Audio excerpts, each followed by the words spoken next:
satu-satunya perintah Allah Subhanahu wa Ta'ala yang tidak bisa digantikan dengan nilai apapun, dan juga sekaligus tidak bisa diwakilkan adalah perintah pelaksanaan sholat. Haji itu bisa diganti dengan badal haji. Orang yang tidak mampu melakukan haji bisa diwakilkan. Puasa juga bisa diganti dengan fidyah bagi yang sudah tidak mampu untuk melaksanakan puasa. Ibadah yang memang tidak bisa digantikan, bahkan satu-satunya ibadah yang memang Rasulullah langsung diminta untuk datang menjemput, mengambil adalah sholat. Perintah sholat yang telah diperintahkan oleh Allah Subhanahu wa Ta'ala, kalau kita kaji Bapak Ibu sekalian, dia adalah bukan perintah baru. Semua nabi yang diutus oleh Allah itu ada perintah sholat. Adapun tentang syariat itu nanti ada yang belakangan. Nabi Adam itu tidak dikasih syariat, makanya larangan mencuri pada saat Nabi Adam itu tidak ada, karena memang tidak bisa mencuri. Bagaimana mencuri? Dia tinggal sendiri. Itu makanya hukum agama itu nanti bertahap syariatnya muncul ketika ada perkembangan. Dan satu-satunya ibadah yang pelaksanaannya itu paling sering kita lakukan itu sholat. Namun sebelum melaksanakan sholat ini, kita punya kaidah, yakni pelaksanaan azan dan iqamah. Penting saya jelaskan sedikit tentang azan dan iqamah. Sebenarnya azan ini ada yang memprotes tentang azan subuh dengan adanya kalimat as-salatu khairum minan naum. Kalimat itu tidak datang dari Rasulullah, itu datang dari Bilal bin Rabah. Karena suatu ketika Bilal azan, kemudian dia tidak melihat pintu rumahnya Nabi terbuka. Sudah sampai pada kalimat hayyalal falah, tapi pintu Nabi itu belum terbuka, sehingga dia mengira bahwa Nabi masih tidur, sehingga dia menambah kalimat as-salatu khairum minan naum. Nanti setelah selesai sholat subuh, baru Bilal bin Rabah memberitahu kepada Rasulullah bahwa tadi ketika saya azan, saya menambah kalimat as-salatu khairum minan naum, karena saya mengira Rasulullah belum bangun. Kemudian Rasulullah mengatakan itu baik. Jadi Nabi tidak salahkan. Tentang adanya orang tidak menggunakan kalimat as-salatu khairum minan naum pada sholat subuh, itu tidak bisa juga disalahkan. Tapi untuk yang menggunakan kalimat itu juga dibenarkan, karena Rasulullah mengatakan itu baik. Jadi sebenarnya yang kita inginkan di sini adalah menerima perbedaan pendapat dari apa yang kita pahami. Makanya di dalam Islam ini ada namanya sikap hukum, ada namanya hukum Islam. Hukum itu adalah sekian banyak pendapat ulama tentang satu masalah. Sedangkan sikap hukum adalah yang kita ambil dari sekian banyak pendapat yang ada. Sikap hukum kita boleh jadi berbeda dengan sikap hukum orang lain. Jadi selama ada dalil, itu silahkan. Yang ada sekarang tapi tidak ada di Sorong. Yang banyak muncul sekarang hanya pendapatnya yang dianggap benar. Setelah berbeda dengan pendapat yang dia gunakan dan dalil yang dia gunakan, maka itu dianggap salah. Itu jadi fatal, Pak. Dari dulu Imam Syafi'i mengatakan orang yang tidak kunut subuh itu disuruh sujud sahwi, karena kunut subuh itu adalah sunnah. Tapi ketika Imam Syafi'i pergi ke Irak di masjidnya Abu Hanifah, yang notabene Abu Hanifah itu tidak kunut subuh, maka ketika dia datang ke sana disuruhlah menjadi imam oleh murid-muridnya Abu Hanifah untuk menjadi imam sholat subuh. Imam Syafi'i jadi imam, dan setelah rakaat kedua dia sujud, dia tidak kunut. Padahal muridnya Imam Abu Hanifah menunggu Imam Syafi'i untuk kunut. Tapi Imam Syafi'i tidak kunut, padahal dia mengatakan kalau tidak kunut subuh, sujud sahwi. Setelah selesai salam, murid-muridnya Abu Hanifah bertanya kepada Imam Syafi'i, "Oh Imam Syafi'i, kau yang mengatakan bahwa orang yang tidak kunut subuh itu disuruh sujud sahwi. Kami menunggumu tadi untuk kunut karena kami juga ingin, kami akan ikut. Tapi apa kata Imam Syafi'i? Imam Syafi'i mengatakan, ini masjid adalah masjidnya Abu Hanifah. Itu di samping ada kuburannya Abu Hanifah. Yang ikut di belakang saya adalah murid-muridnya Abu Hanifah. Abu Hanifah tidak kunut subuh dan saya menjadi tamu di masjid ini, makanya saya menghargai tuan rumah sehingga saya tidak kunut." Itu adabnya ulama, Pak. Jadi dia tidak pakai pendapatnya karena menghargai orang yang ada di sana. Karena dia mengatakan yang ikut di belakang saya ini menjadi makmum muridnya Abu Hanifah yang setiap subuh tidak kunut. Kalau saya kunut berarti saya mengacaukan tempat ini sehingga dia tidak kunut. Itu akhlaknya ulama. Yang sekarang banyak beda, Pak. Dia punya pendapat sendiri, sudah ada dijalankan orang di masjid itu bertahun-tahun, datang langsung merubah. Kalau itu jadi masalah, sehingga bikin kacau. Makanya imam itu tidak sembarang. Bahkan Imam Syafi'i mengatakan kalau ada orang yang maju menjadi imam dan tidak disuruh, tarik ke belakang itu tidak boleh. Jadi makanya dalam agama ini kalau kita menggunakan adab itu luar biasa. Cuma kadang kita dahulukan fikih daripada adab. Nah, makanya saya pernah lihat itu ada yang di India peristiwa itu, Pak, yang fatal. Itu gara-gara dia tahayat, dia goyang-goyangkan telunjuk. Nah, ada pendapat itu bahwa menggerakkan tangan itu tidak boleh. Bisa membatalkan sholat, apalagi kalau lebih dari 3 kali putar-putar. Aduh, sekalinya dia dapat memutar-mutar tangannya, langsung dia pegang itu baru dia patahkan tangannya. Itu saking ekstrimnya, dan itu berkasus, Pak. Ini padahal itu fikih. Fikih itu pasti berbeda, tidak mungkin satu pendapat. Allah itu seakan-akan menghidangkan agama ini, tinggal kita memilih mana yang kita mau pakai. Sama dengan ketika masuk di warung, ada sayur, ada ikan masak, ada ayam goreng, ada tempe, ada tahu. Kalau Anda senang makan tahu, silakan makan, tapi jangan salahkan orang yang makan tempe. Kan begitu. Anda pakai pendapatnya Imam Syafi'i silakan, tapi jangan salahkan pendapatnya Abu Hanifah. Jadi ketika Anda memiliki satu keyakinan bahwa ini yang menurut kami benar, maka silakan amalkan. Tapi ketika ada yang diamalkan orang dan ada hadisnya, jangan salahkan, karena itu ada dalilnya. Itu aja. Itu kalau sudah begitu, Pak, sudah aman. Maka itu terkali sidin rimawatame matuna reko jujut tabaya sama kanja mampangewangi materu. Nah, itu artinya susah itu kalau hanya pakaian kita dianggap bagus, yang dipakai orang itu jelek. Wah, cuma memang nanti pendapat itu kan ada cocoknya di suatu tempat paling pas. Nah, sama dengan mobil, Pak. Kalau di kota mobil Avanza dengan Innova mantap, tapi kalau di gunung nggak bisa, maka pakai Triton, pakai mobil hardtop. Nah, kalau hardtop di kota, Pak, kita sakit kepala.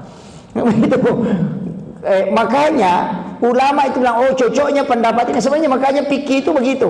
Jadi jangan terlalu paten mengatakan oh seperti ini. Tidak, ulama itu kan fleksibel dalam memahami agama. Nah, ini penting kita pahami supaya tidak mudah menyalahkan orang. Dan apa yang kita yakini, kalau kita miliki satu pendapat dan itu sudah ada dalil, maka tidak usah khawatir. Kenapa? Ada kaidah, al-mukhti'u fi al-ijtihadi lahu ajrun. Seorang mujtahid ketika mengambil ijtihad dan itu pendapatnya salah, dia dapat 1 pahala. Kalau udah pendapatnya benar, dia dapat 2 pahala. Kenapa dapat 1 kalau salah? Itu diberi hadiah karena dia sudah mengkaji agama. Bukan hadiah karena salahnya, tapi hadiah karena sudah berusaha mengkaji agama. Tapi siapa yang berhak berijtihad? Orang yang menghafal minimal 500.000 hadis Nabi. Nah, itu. Jadi kalau ada orang mengatakan menurut pendapat saya ayat ini begini, wah itu orang hebat, Pak. Nah, itu orang hebat. Kalau dia mengatakan berarti dia sudah bisa berijtihad. Nah, makanya ulama tafsir itu selalu mengambil pendapat ulama sebelumnya. Makanya saya selalu bilang, saya itu ceramah tidak pernah menggunakan pendapat pribadi, karena saya itu mengambil pendapatnya ulama. Nanti kalau ditanya kenapa begini pendapatmu, saya cuma bilang Imam Syafi'i bilang. Kau tanya Imam Syafi'i, kan itu. Saya itu paling enak, Pak, nanti. Jadi kalau ada nanti kenapa kau amalkan ini, saya bilang saya dapatnya dari Imam Syafi'i. Itu pendapatnya Imam Syafi'i. Imam Syafi'i itu mengambilnya dari hadis Nabi. Dia akan pertanggungjawabkan. Nah, ketika nanti pendapatnya benar, maka dia dapat 2 pahala. Ketika pendapatnya salah, tetap dapat 1 pahala. Jadi tidak usah berdebat. Makanya kadang-kala dulu kan Muhammadiyah NU begitu Pak, kunut tidak kunut, sampai-sampai bangun masjid sendiri, Masjid Muhammadiyah. Tidak datang ke masjid NU karena di masjid NU kunut. Sekarang sudah tidak berdebat Pak, karena sudah tidak sholat subuh. Karena sudah jarang sholat subuh, jadi hanya sudah berhenti berdebat. Kembali azan dan iqamah. Sebenarnya azan ini Rasulullah sangat menganjurkan. Dia mengatakan begini, siapa yang sholat tanpa melakukan salah satu dari keduanya, ini. Jadi siapa yang sholat tanpa melakukan salah satu dari keduanya, salah satu dari keduanya maksudnya adalah azan dan iqamah. Jadi kalau bapak tidak sempat azan, cukup iqamah.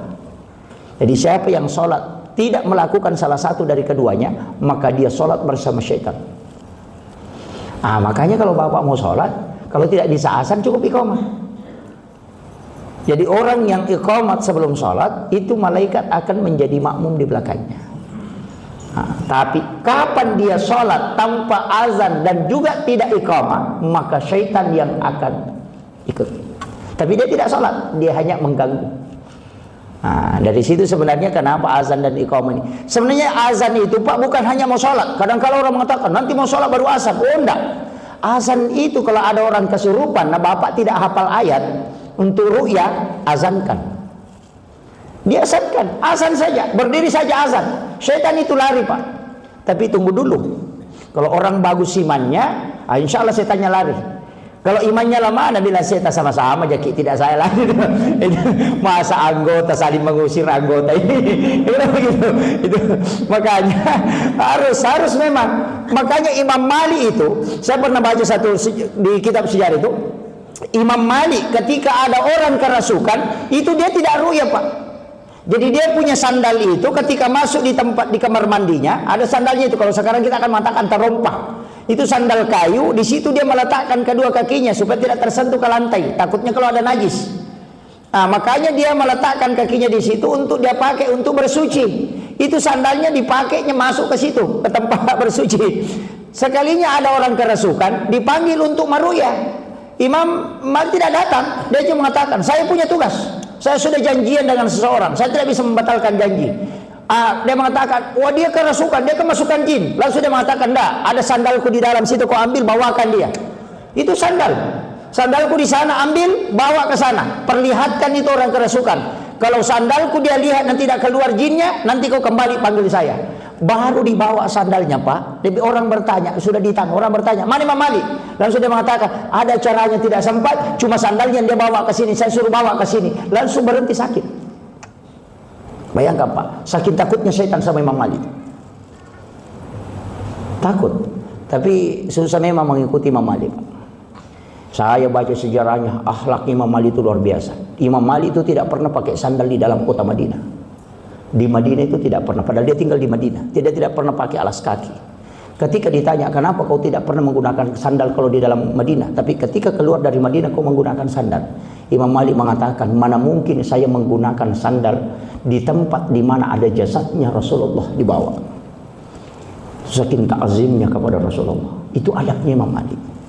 Dan itulah yang menyebabkan Ki Khalil Bangkalan yang dari Madura itu ke Mekah 15 tahun tidak pernah buang air besar di Mekah. Jadi kalau dia mau buang air besar itu dia keluar. Saking menjaganya dua kota haram ini. Dia mengatakan, saya tidak mau datang hanya meletakkan kotoran di tanah yang disucikan oleh Allah. Jadi paling siksa itu kalau dia mau buang hajat. Tapi ternyata diberikan karamah oleh Allah, itu hanya buang hajat 1 kali 1 bulan. Itu anunya Pak. Makanya dari situ juga ulama tasawuf tidak membolehkan kalau kita di WC masjid itu jangan buang air kecil, jangan buang air besar. Wah itu fatal Pak itu. Kita kan kalau biasa jadikan masjid sebagai WC itu istilahnya kalau naik mobil ada WC masjid, mau buang air kecil ada masjid di depan, langsung singgah di situ. Itu. Tapi kan tidak masalah kalau dalam fikih. Saya baca di kitab Imam Syafi'i, kalau singgah di WC masjid buang air kecil, buang air besar itu makruh hukumnya. Di WC masjid ini Pak, makruh. Makanya kalau mau selamat tidak melakukan makruh, berwudu dulu sebelum meninggalkan masjid. Nah, misalnya bapak naik mobil, misalnya dari satu kampung ke kampung lain, kemudian singgah di WC masjid, buang air kecil, berwudu dulu baru pergi. Karena kalau hanya buang air kecil baru pergi itu makruh. Tapi kalau berwudu itu sunnah. Maka menutupi yang makruh ini dengan amalan sunnah. Nah itu kalau Imam Syafi'i. Tapi kalau tasawuf, oh pantang pak, tidak bisa itu. Makanya ulama sufi itu susah. Bahkan wudu itu tidak boleh dipakai sholat kalau sudah dipakai berbohong. Itu tidak boleh. Jadi kalau kau sudah pakai wudumu berbohong itu sudah kotor. Kau sudah melihat perempuan dengan wudu yang kau sudah pakai itu sudah istilahnya dia tidak mengatakan batal, juga dia mengatakan itu sudah tidak ada nurnya, sudah kotor. Ya. Kita kadang kalau ke masjid pak berwudu di rumah, mata melalat ini. Iya. Melihat semua. Apalagi pakaian perempuan sekarang banyak yang 99 setannya. Tapi kalau dilihat sudah cukup 100 karena kita juga sudah jadi setan. Ini masalah itu. Makanya itu menjaga pandangan itu pak. Makanya di dalam tasawuf itu kan agak berat. Jadi itu karena adab. Nanti kita akan bahas itu sebelum sholat. An-nadhafatu minal iman, at-tuhuru satrul iman, at-tazkiyatun nufus, az-zakah. Itu kan ada 4 itu.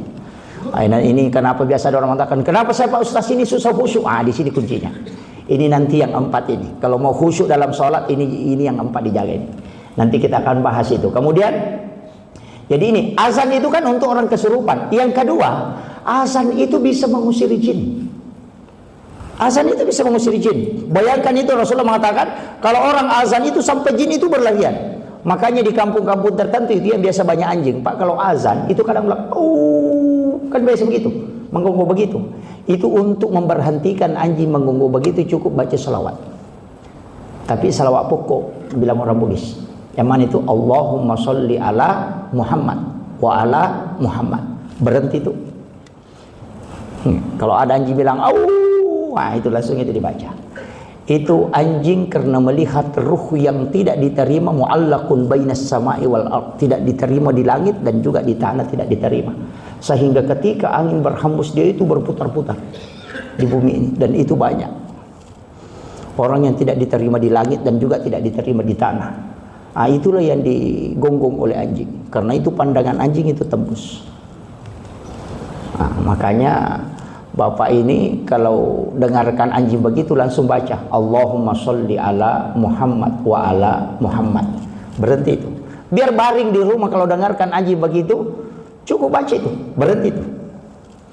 Karena ketika kita baca itu maka itu akan pergi jauh. Azan fungsinya itu. Sama kalau ada rumah banyak setannya.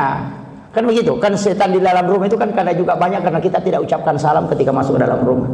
Jadi kalau kita dari pasar, dari kebun, kemudian jalan masuk ke rumah dan tidak ucapkan salam, jin yang ikut itu akan ikut masuk. Itu akan ikut masuk.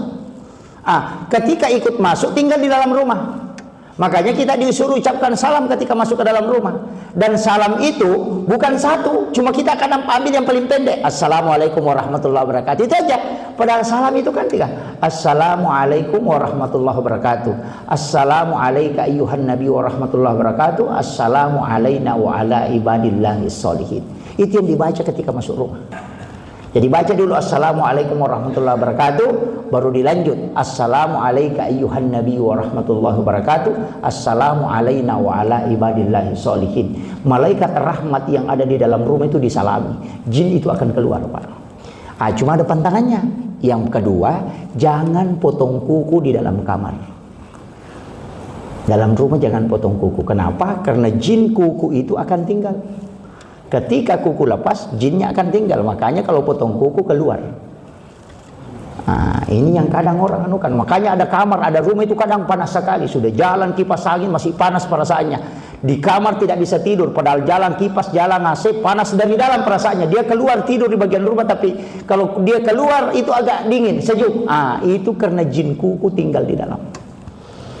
Makanya jangan potong kuku. Itu pun potong kuku pak ada waktunya. Potong kuku yang paling bagus hari Senin, Kamis dengan Jumat. Baru kalau potong kuku berwudu dulu. Makanya kita kalau hari Jumat potong kuku kan nanti biasa sudah potong kuku baru pergi mandi. Terbalik itu. Mandi dulu baru wudu sempurna baru potong kuku.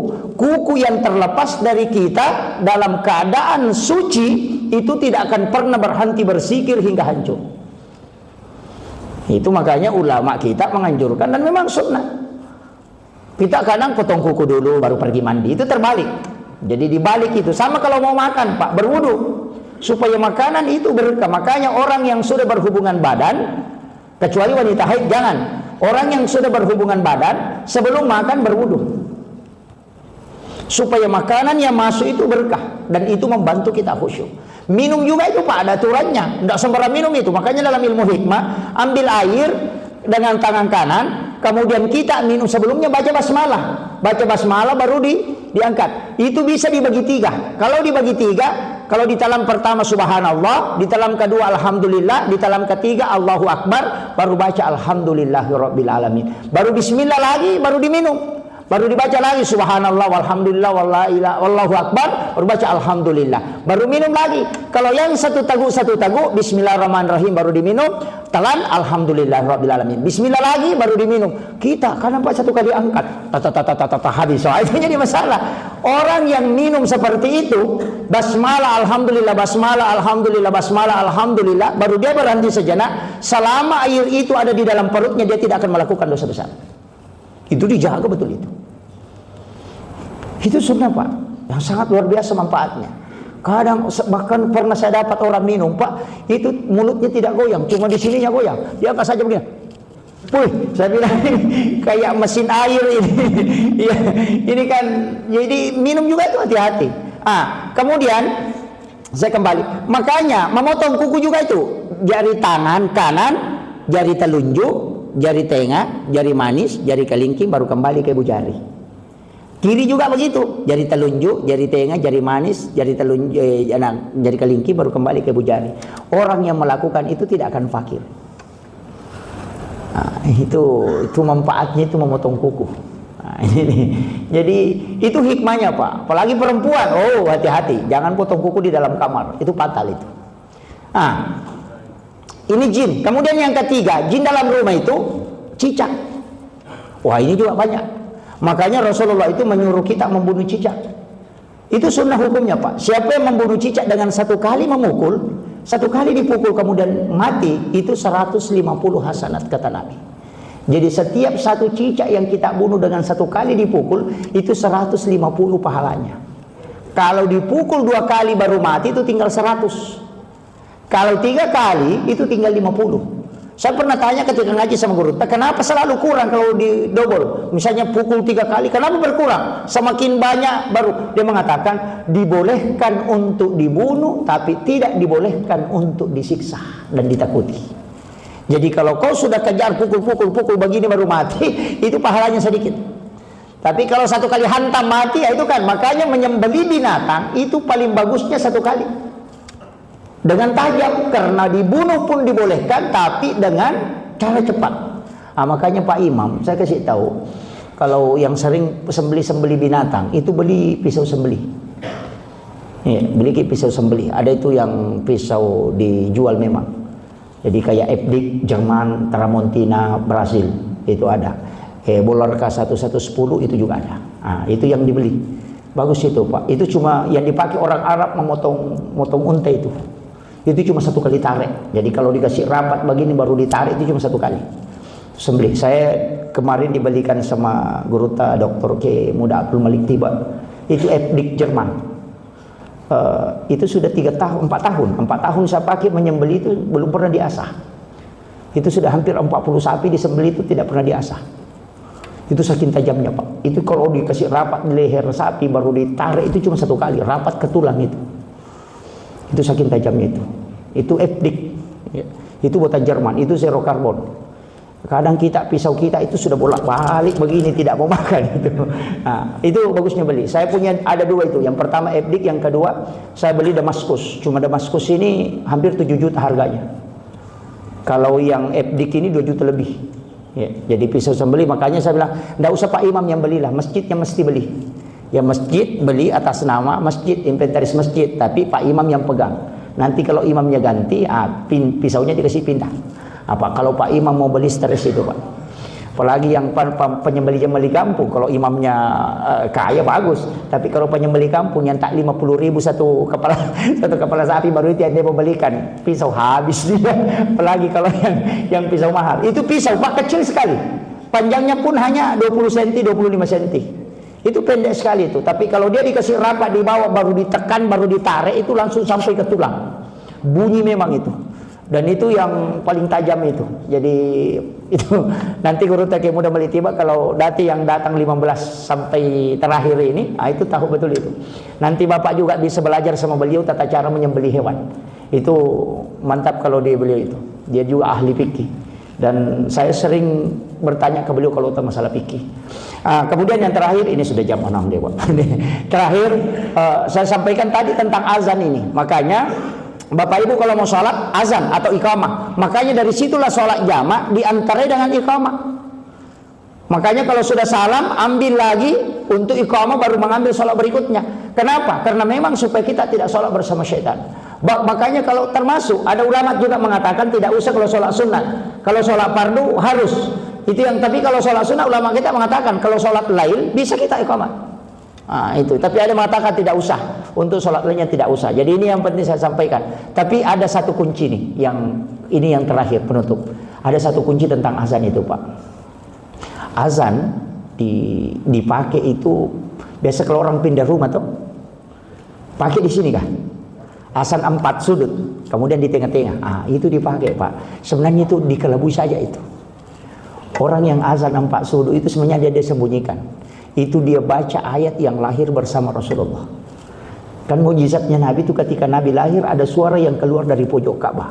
Di 4 sudut Ka'bah itu ada ayat yang berbunyi, tapi tidak ada yang baca, tapi ada suara yang keluar. Itulah yang dibaca di setiap pojok rumah. Itu qad ja'akum minallahi nurun wa kitabun mubin wa qul ja'al haqqu sakal batil innal batila kana sahuqa. Kemudian laqad ja'akum rasulun min anfusikum azizun 'alaihi ma anittum harisun 'alaikum bil mu'minina raufur rahim. Fa in tawallaw faqul hasbiyallahu la ilaha illa huwa 'alaihi tawakkaltu rabbul arsyil azim. Baru ya ayyuhar rasul baligh anni ma unzila ilaik. Itu yang keempat. Orang yang baca 4 ayat itu rumahnya tidak akan terbakar. Biar dibakar orang tidak akan terbakar. Itulah yang dibaca ketika pertama mendirikan rumah. Itu sebenarnya disembunyikan, Pak. Kenapa dia azan? Itu sebenarnya tuan rumah dikasih tahu kalau kau tinggal di rumahmu azan 5 kali orang, subuh, duhur, asar, maghrib, isya. Makanya 5 waktu sholat itu dikasih tahu. Tapi biasanya cuma pindah rumah azan, kalau sudah tinggal tidak pernah azan. Itu jadi masalah. Assalamualaikum warahmatullahi wabarakatuh.